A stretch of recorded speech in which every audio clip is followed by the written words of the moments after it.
हाय दोस्तों, मैं कन्हैयालाल कोठारी आज आपके लिए लेके आया हूँ पारस कोचिंग की ऑनलाइन क्लासेस में एनिमल हस्बेंड्री का अगला टॉपिक भैंस की नस्लें।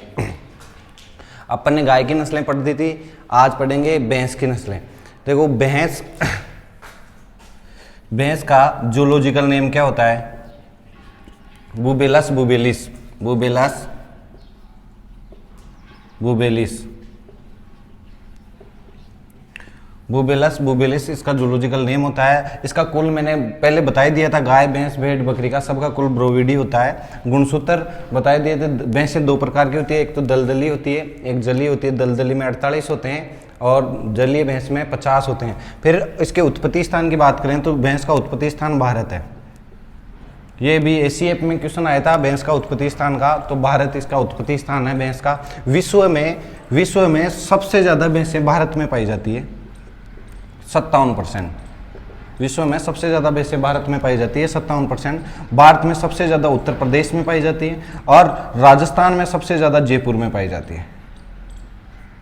तो विश्व में सबसे ज़्यादा भारत में पाई जाती है। भारत का पहला स्थान है भैंसों की संख्या में, और सबसे ज़्यादा भारत में उत्तर प्रदेश में, और राजस्थान में सबसे ज़्यादा जयपुर में पाई जाती है। देखो भैंस की रजिस्टर्ड नस्लें 16 है। भैंस की रजिस्टर्ड नस्लें 16 है। भैंस को हम दो भागों में बांटते हैं, दो प्रकार की भैंसें होती है। अब क्लासिफिकेशन पढ़ते हैं भैंस का। भैंस को दो भागों में बांटते हैं, एक तो दलदली भैंसें, दलदली, और एक जलीय या नदीय भैंसें, जलीय या नदीय भैंसें। इनको हम विदेशी भैंसें बोल सकते हैं, विदेशी, और इनको भारतीय भैंसें, भारतीय भैंसें। दलदली भैंसें, इनमें गुणसूत्र 48 होते हैं और इनमें गुणसूत्र होते हैं 50। 2n कितने होते हैं? 50 होते हैं। देखो जो जलीय या नदीय, क्वेश्चन एक बार ऐसे भी पूछा गया था, भारतीय भैंसें कौन सी होती है? जलीय या नदीय भैंसें भारतीय भैंसें होती है, जबकि विदेशी भैंसें दलदली भैंसें होती है।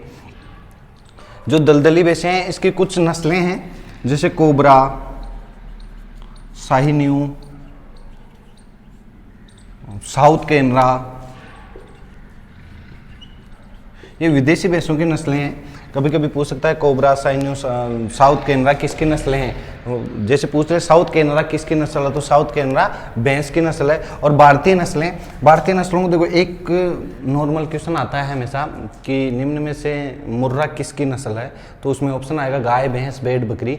तो भैंस की कौन सी नस्लें? जैसे ही आप ज्यादा नस्लें पढ़े हो गए ना, तो आप कंफ्यूज होने लगोगे भाई कौन सी बकरी की थी, कौन सी भेड़ की थी। और आजकल ज्यादातर क्वेश्चन आता भी ये है कि निम्न में से भेड़ की नस्ल कौन सी है और निम्न में से बकरी की कौन सी है और भैंस की कौन सी है। तो इसके लिए एक ट्रिक याद रखना, सुनीता का जन्म मेरे घर हुआ, सुनीता का जन्म मेरे घर हुआ। इसमें भारतीय नस्लें आ गई, जैसे सु यानी सूरती, नए ऐसे नीली रावी, ताज से याद रखना तांबे जैसा रंग, तांबे जैसा रंग। एक भैंस होती है जिसका रंग तांबे जैसा होता है, वो आपको पता है वो कौन सी है? भदावरी। तो इसकी विशेषता भी याद हो गई और नस्ल भी याद हो गई। जैसे याद रखना जाफराबादी, जाफराबादी, मैं से मुर्रा और मैं से महसाना, ये सारी भारतीय भैंसों की नस्लें हैं। सूरती, नीली रावी, भदावरी, जाफराबादी, मुर्रा और महसाना। भारतीय भैंसों को दो भागों में बांटा गया। आगे अगर इनके क्लासिफिकेशन की बात करें तो भारतीय भैंसों को भी दो भागों में बांटा गया है, एक तो भारी भैंसें और एक हल्की भैंसें। कभी कभी पूछते हैं कि निम्न में से हल्की भैंस की नस्ल है और निम्न में से भारी नस्ल की भैंस है। तो एक चीज मैं अगर दोनों में से तुम्हें एक याद करा दूं तो बच गई जो दूसरी हो जाएगी ना। तो भारी भैंसें, 3 भैंसें हैं। देखो भारी, एक तो मुर्रा, दूसरी नीली रावी और तीसरी है जाफराबादी। इनके अलावा जो भी भारतीय भैंसें बच गई ना, बाकी सभी कौन सी है? हल्की भैंसें। इनके अलावा भारी भैंसें याद कर लो, इनके अलावा जो भी बच गई वो कौन सी बचेगी, हल्की भैंसें बचेगी, बाकी सभी हल्की भैंसें बचेगी। तो ये अब इनके बाद हम एक एक डिटेल में पढ़ेंगे। 2-3 भैंसें हैं जो अपने सिलेबस में नहीं है, लेकिन उनके बारे में मैं बता देता हूँ। एक होती है टोडा। टोडा एक भैंस की भारतीय नस्ल है जो दक्षिणी भारत में पाई जाती है। टोडा उपद्रवी नस्ल है।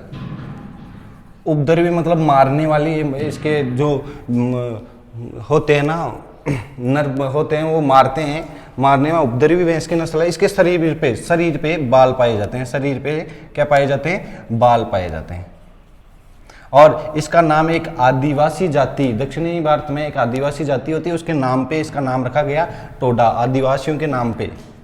तो क्वेश्चन आ सकता है कि आदिवासियों के नाम पे किसका, कौन सी भैंस की नस्ल का नाम रखा गया था, तो वह है टोडा। इसके अलावा एक भैंस होती है नागपुरी। ये भी महाराष्ट्र की है, महाराष्ट्र में पाई जाती है। ये इस नागपुरी, इसके तलवार जैसे सींग होते हैं, तलवार आकार के सींग। तलवार आकार के सींग किस नस्ल के होते हैं, वो नागपुरी के होते हैं। और एक नस्ल होती है जेरागी। जेरागी, जेरागी भी भैंस की नस्ल होती है जो सबसे छोटी हल्के आकार की हल्की नस्ल होती है, सबसे हल्की नस्ल होती है, सबसे हल्की नस्ल होती है, वो होती है जेरागी। तो ये तीन, ये भी भारतीय नस्ल भैंस की नस्लें हैं, लेकिन इनके बारे में थोड़ा थोड़ा याद रखना। बाकी इनके बारे में अपन पूरा डिटेल में पढ़ेंगे, एक एक नस्ल को। एक बार आप इसका स्क्रीनशॉट ले लो। अब आगे पढ़ेंगे, एक एक भैंस की नस्लों को पढ़ेंगे डिटेल में। देखो, मैं आपको डाटा नहीं लिखाऊंगा। डाटा का मतलब कौन से पशु कौन सी जगह ज़्यादा है, इनकी संख्या कहाँ कितनी है, वो ये जो नॉर्मल है ना, इनकी मैं लास्ट में एक सीक्वेंस में एक टेबल दूंगा जो मैंने खुद ने नोट्स तैयार किए हैं, ताकि आपको एक जगह याद हो जाएंगे। जैसे कि मैंने गुणसूत्र बताए, गुणसूत्र ऐसे बढ़ते हुए क्रम में बताए। जैसे सबसे पहले दलदली भैंस, फिर नदीय भैंस, फिर भेड़, फिर गाय, बकरी, ऊंट और मुर्गी। तो ऐसे बढ़ते हुए क्रम में, जैसे 48, फिर 50, फिर 54, फिर इन दोनों में 60, फिर 74 और फिर 78। तो इस प्रकार से मैंने अरेंज किया है ताकि हर चीज़ आपको याद हो सके। इनमें फैट परसेंट, इनके कौन सी कहाँ इनकी कितनी संख्या है, लास्ट में मैं एक टेबल दूंगा, नोट्स दूंगा, उनमें आपको सारी चीज़ें आ जाएगी। तो वो इस सीक्वेंस में मिलेगी ताकि आपको याद करने में आसानी होगी, और मैं याद करवा दूंगा आपको। तो वो मैं बाद में लिखाऊंगा, पहले अपन मेन चीजें पढ़ेंगे, बाकी मैं उस टेबल में दूंगा आपको। अब पढ़ेंगे हम एक एक नस्ल।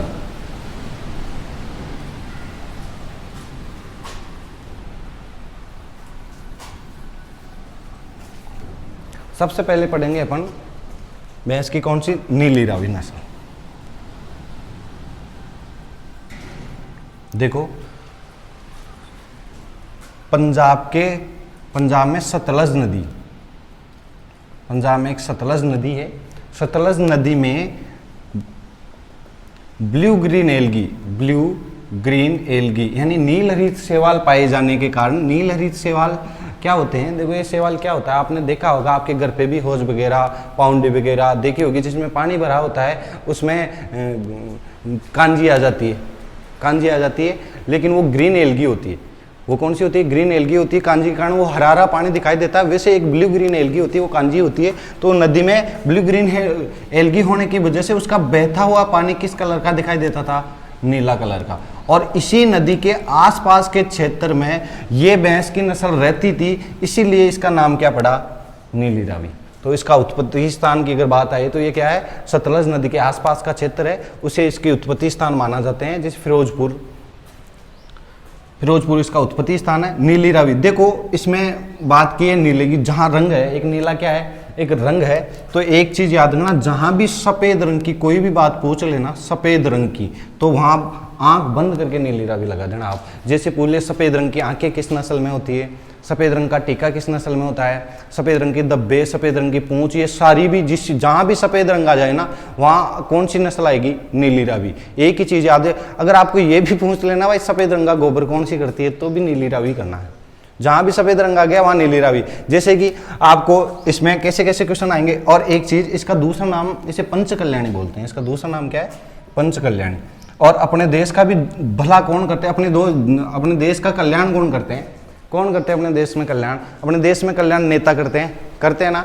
और जो नेता करते हैं अपने देश का, जिन्हें पंच बोलते हो आप, वो किस रंग के कपड़े पहनते हैं, वो भी सफेद रंग के कपड़े पहनते हैं। तो उससे याद रखना कि इस नीली रावी सफेद रंग के कपड़े नेता पहनते हैं, अपने देश का कल्याण करते हैं। तो इसका दूसरा नाम पंच कल्याणी है। इसका दूसरा नाम क्या है, पंच कल्याणी है। जैसे सफेद रंग की आंखें, क्वेश्चन आ जाए, सफेद रंग की आंखें कौन सी भैंस की होती है, नीली रावी की होती है, जिन्हें बोल आइज बोलते हैं। बोल आइज, क्योंकि गोल होती है इसलिए बोल आकार की होती है, तो बोल आइज बोलते हैं। दूसरा सफेद रंग का टीका,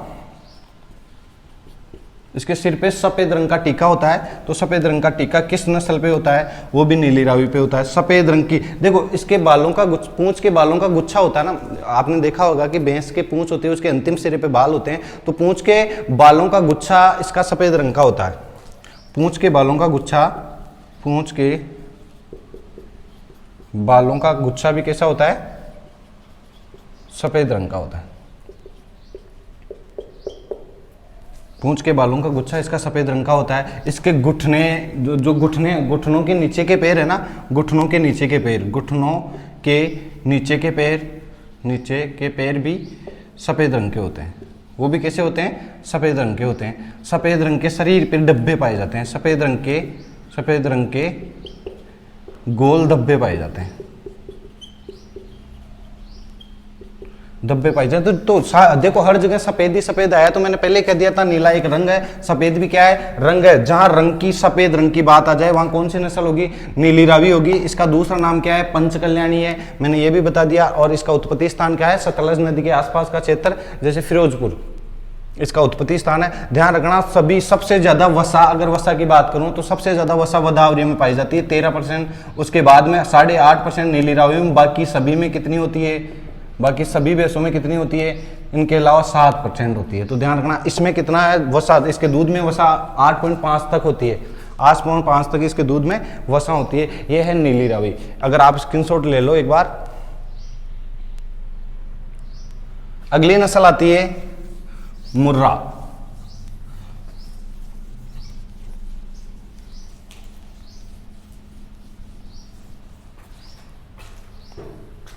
देखो मुर्रा,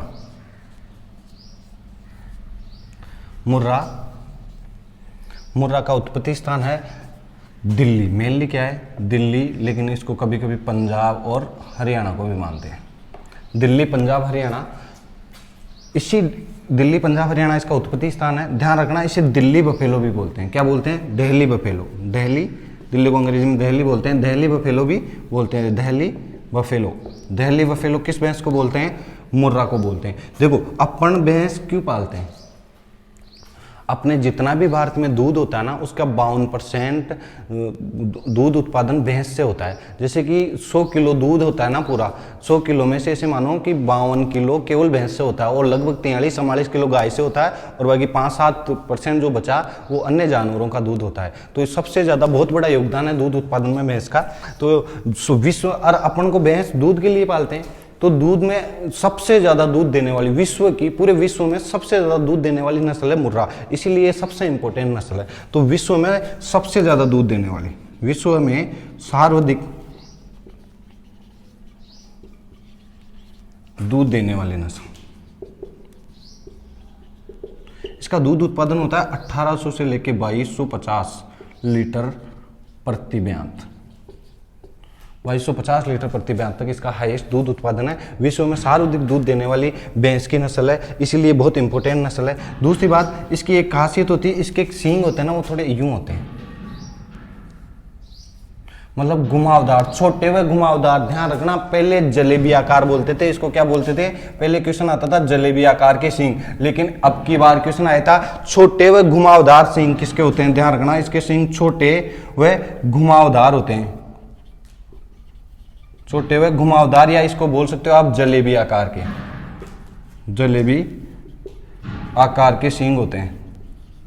बहुत इंपॉर्टेंट है, जलेबी आकार के सींग किस भैंस के होते हैं, वो होते हैं मुर्रा के। इसके बाद में इसकी बात बताएं, इसकी विशेषता है तो मुर्रा का रंग ब्लैक होता है। ब्लैक होता है। और देखो वैसे तो भैंसों का रंग एक बदावरी को छोड़कर लगभग सभी का ब्लैक ही होता है, लेकिन ये सबसे अच्छी लगती है, इसीलिए इसको ब्लैक ब्यूटी के नाम से जानते हैं। तो ब्लैक ब्यूटी किसको बोलते हैं? ब्लैक मतलब ये ब्लैक है लेकिन सुंदर है, ब्लैक ब्यूटी।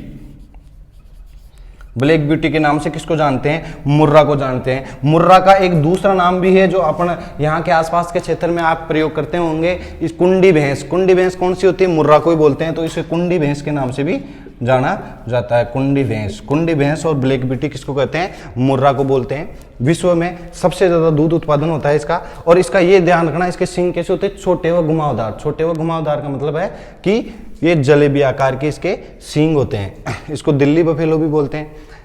विश्व में सर्वाधिक दूध देने वाली और विश्व की सबसे अच्छी नस्ल, विश्व की भैंसों में सबसे अच्छी नस्ल, सबसे अच्छी नस्ल कौन सी है? मुर्रा। भैंसों में सबसे अच्छी नस्ल मुर्रा है। इसका स्क्रीनशॉट ले लो आप एक बार। अगली भैंस है मुर्रा के बाद में सूरती।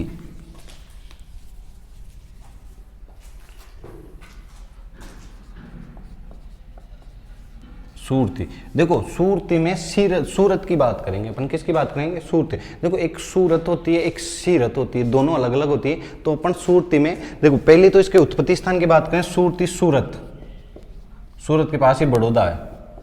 सूरत और बड़ौदा दोनों कहाँ है? वो गुजरात में। तो इसका उत्पत्ति स्थान कहाँ हो गया? सूरत गुजरात। सूरती का उत्पत्ति स्थान हो गया सूरत गुजरात। सूरत की बात करेंगे। सबसे पहले मैं बात बताऊं,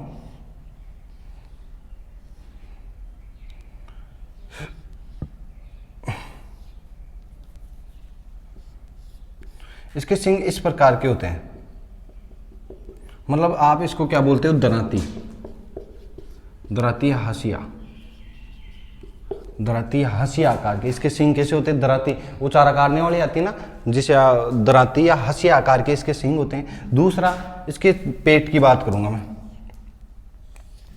इसका पेट नाव आकार का होता है। किस आकार का होता है? नाव, जिसे मैं बोल सकता हूं आगे से पतला, पीछे से पतला और बीच में से मोटा। तो क्वेश्चन आता है कौन सी भैंस की नस्ल है जिसका पेट आगे से पतला, पीछे से पतला और बीच में से मोटा होता है या नाव आकार का होता है? तो सूरती का होता है। किसका होता है? सूरती का। दूसरी बात, स से याद रखना 2007, स से क्या याद रखोगे? 2007 को बेस्ट मादा पुरस्कार मिला, बेस्ट मादा पुरस्कार मिला। कौन सी भैंस को मिला? 2007 में बेस्ट मादा पुरस्कार सूरती को मिला। किसको मिला? सूरती को मिला। तो सूरती का उत्पत्ति स्थान हो गया सूरत गुजरात। इसके सींग दराती व हसिया आकार के होते हैं। इसका पेट आगे से पतला, पीछे से पतला व बीच में से मोटा होता है और नाव आकार का होता है। 2007 में इस भैंस को बेस्ट मादा पुरस्कार मिला। तो ये थी सूरती भैंस। इसके बाद में अपन आगे बात करें, अगली नस्ल है जाफराबादी।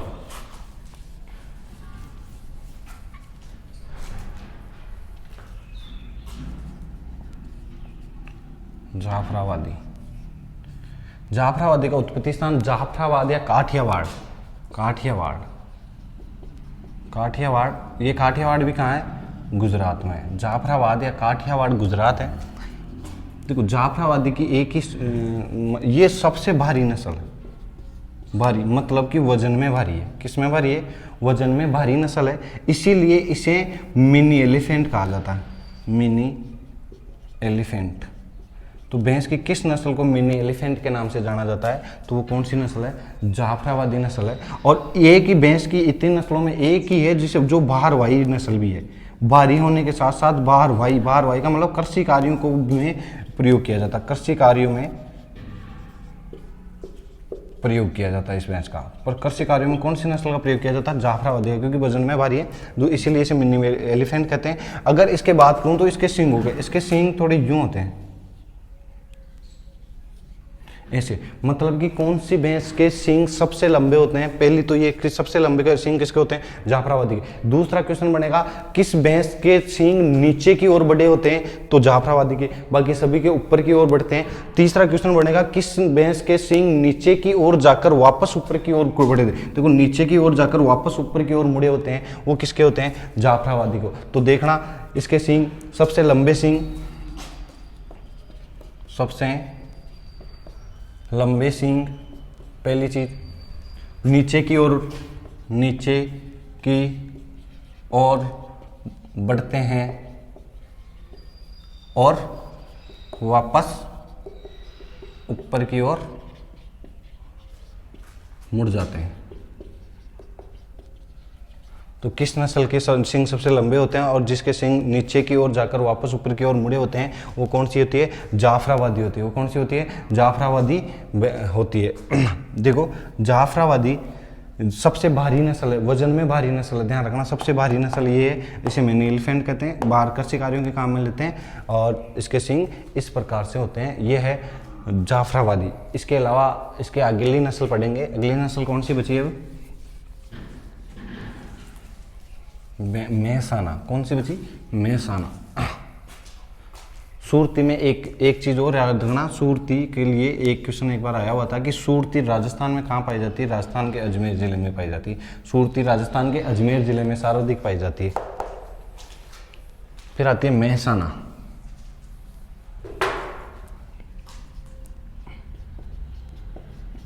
मेहसाना, देखो मेहसाना का उत्पत्ति स्थान भी मेहसाना गुजरात ही। कहाँ है? मेहसाना। और मेहसाना कहाँ है? गुजरात में है। मेहसाना गुजरात में।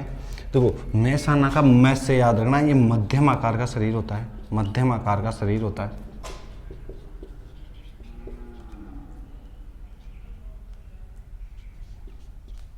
तो मेहसाना एक क्रॉस करा के तैयार की गई थी। मैं से तो मुर्रा और स से सूरती। याद रखना, मेहसाना किससे बनाई गई थी? मुर्रा और सूरती में। 2015 डब्ल्यू में क्वेश्चन आया होता। मेहसाना का क्रॉस किसका था? मुर्रा और सूरती का। मुर्रा और सूरती का। मुर्रा बड़ी थी, सूरती छोटी थी, तो इसका इसलिए इसका कौन सा आकार हो गया?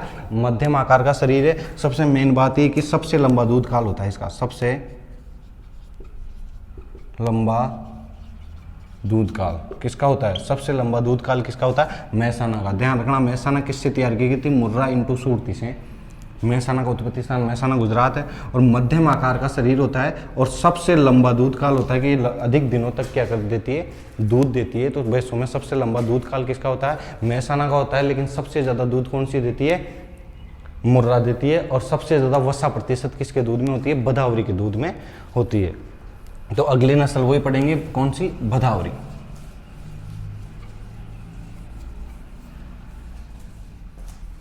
भैंस की अगली नस्ल है भदावरी।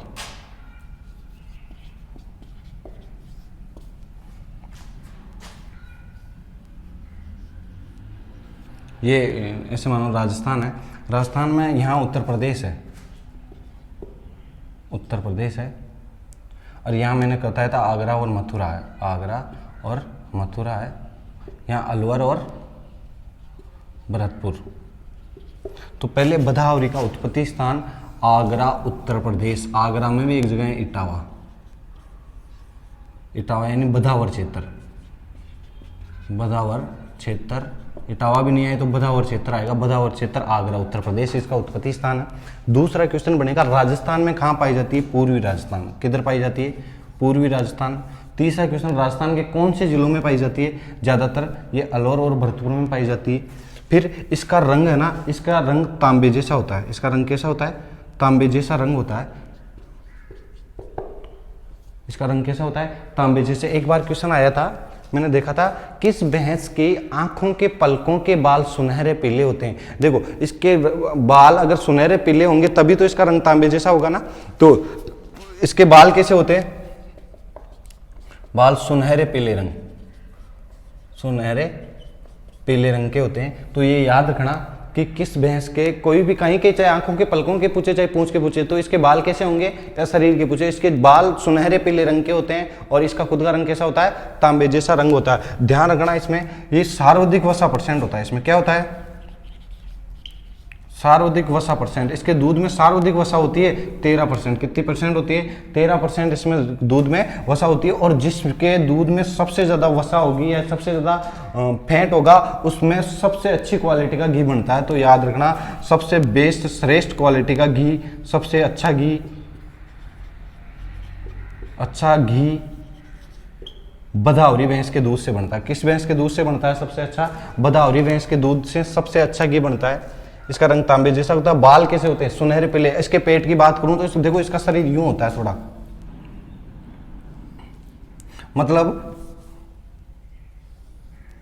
आगे से पतला हुआ पीछे से मोटा होता है। ध्यान रखना, इसका शरीर कैसा होता है? आगे से तो पतला और पीछे से मोटा होता है। तो इसका शरीर आगे से पतला और पीछे से मोटा होता है, लेकिन किसका शरीर आगे से भी पतला और पीछे से भी पतला और बीच में से मोटा होता है? वो सुरती का होता था। और इसका आगे से पतला और पीछे से मोटा होता है। ये थी बदावरी। तो आपके सिलेबस में ये 6 भैंसें ही थी।